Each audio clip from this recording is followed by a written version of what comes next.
بڑی پرانی بات ہے، میں ایک دفعہ کراچی کے سفر میں جا رہا تھا، وہاں غالباً درس تھا یا کوئی کلینک تھا، تو ایک صاحب مجھے ملے، سواری میں ہی ملے، آپ کا نام فلاں ہے؟ میں نے جی۔ کہنے لگے میرے حالات بہت ہیں، کمپنی میں ملازم ہوں، اب تھک گیا ہوں حالات اور غربت سے اور پریشان ہوں، کچھ عمل بتا دو۔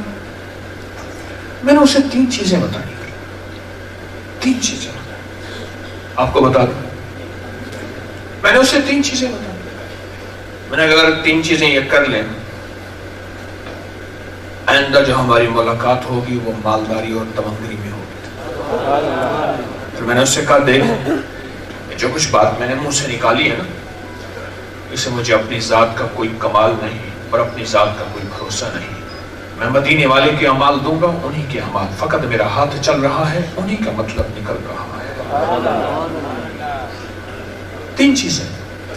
سب سے پہلی چیز میں نے ان سے عرض کیا کہ ایک تو ہر وقت باوضو رہنے کی کوشش کریں، ہر وقت باوضو رہیں، ہر وقت باوضو رہیں، ہر وقت باوضو رہیں،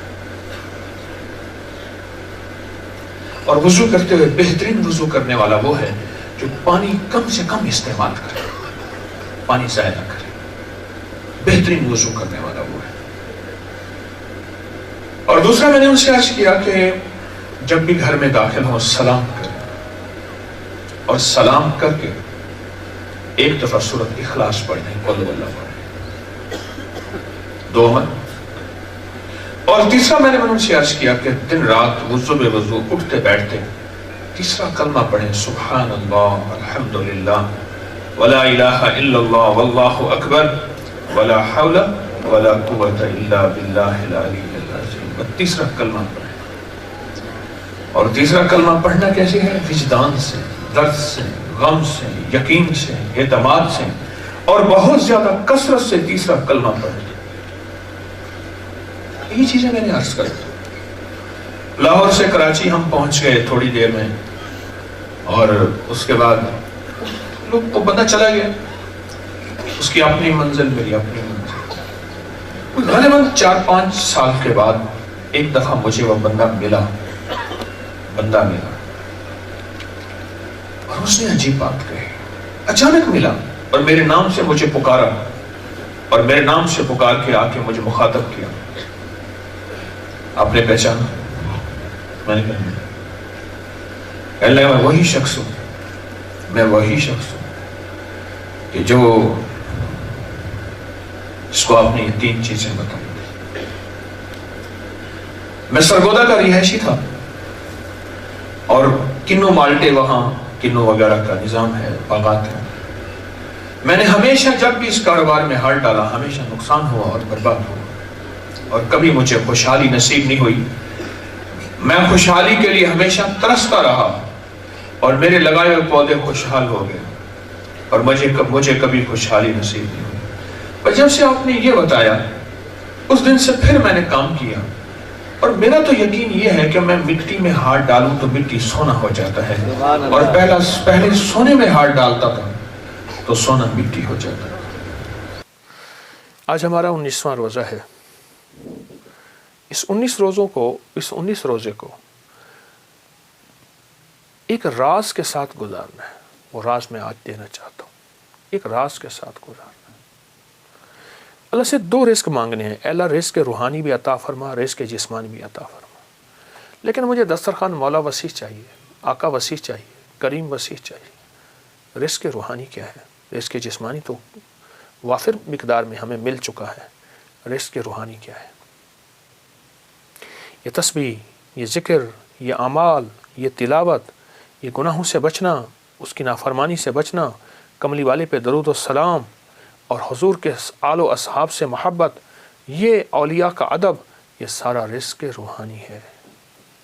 اللہ سے دونوں رزق مانگنے ہیں، رزق جسمانی بھی اور رزق روحانی بھی، اللہ سے دونوں مانگنے ہیں۔ دونوں رزق اللہ کے خزانوں سے لینے ہیں ہم نے، اور اللہ کے خزانوں سے دونوں رزق انشاءاللہ ملیں گے۔ عمر رضی اللہ تعالی عنہ کا ایک فرمان بتاؤں۔ آپ کا فرمان ہے، مجھے اس بات کا فکر نہیں کہ دعا قبول ہوتی ہے یا نہیں، مجھے تو اس بات کا فکر ہے میں کتنا وقت دعاؤں میں لگاتا ہوں، کتنا وقت دعاؤں میں لگاتا ہوں۔ اچھا، ہاتھ اٹھا کے دعا مانگنا ایک بہت بڑا عمل ہے۔ کچھ دعائیں ایسی ہوتی ہیں جو اللہ اور بندے کے درمیان ہیں، اور وہ دل کے اندر سے نکل رہی ہوتی ہیں، اور دل کی گہرائیوں سے نکل رہی ہوتی ہیں، وہ اندر کی کیفیتوں سے نکل رہی ہوتی ہیں، وہ اندر کے وجدان سے نکل رہی ہوتی ہیں۔ کچھ دعائیں ایسی ہوتی ہیں، کچھ دعائیں ایسی ہوتی ہیں۔ ہاں، وہ دعائیں مانگیں، وہ دعائیں اللہ کے خزانوں سے ہم لینے والے بن جائیں۔ تو اللہ سے کبھی بھی رزق ایک نہ مانگیے گا، کبھی بھی رزق ایک نہ مانگیے گا۔ ہمیشہ اللہ سے دو رزق مانگے، رزق روحانی اور رزق جسمانی۔ روحانی رزق آج تک نہیں سنا، وہ یہ ہے، اچھا ہمارے گھر میں روحانی دسترخوان لگتا ہے، جسمانی دسترخوان تو لگتا ہے، ٹیبل پہ نیچے کہیں دسترخوان پہ لگتا ہے، کیا روحانی دسترخوان بھی لگتا ہے؟ اس کو سوچیں۔ اگر روحانی دسترخوان نہیں لگتا تو آج کے بعد روحانی دسترخوان لگائیں۔ تلاوت روز ایک پارہ پڑھ لیں، نہیں پڑھ سکتے، ایک پاؤ پڑھ لیں، نہیں پڑھ سکتے، ایک ورق پڑھ لیں، قرآن کی زیارت کریں۔ میں ایک مری میں ایک جگہ جانا ہوا تو وہاں انہوں نے کہا ہمارے گھر میں کسی نے جادو کیا ہوا ہے، ہمارے گھر میں مشکلات ہیں، مسائل ہیں، الجھنیں ہیں، ناکامیاں ہیں، پریشانیاں ہیں، بہت زیادہ پریشانیاں تھیں۔ تو اللہ پاک نے دل میں ڈالا، کشف وغیرہ کے دعوے تو کر نہیں سکتا۔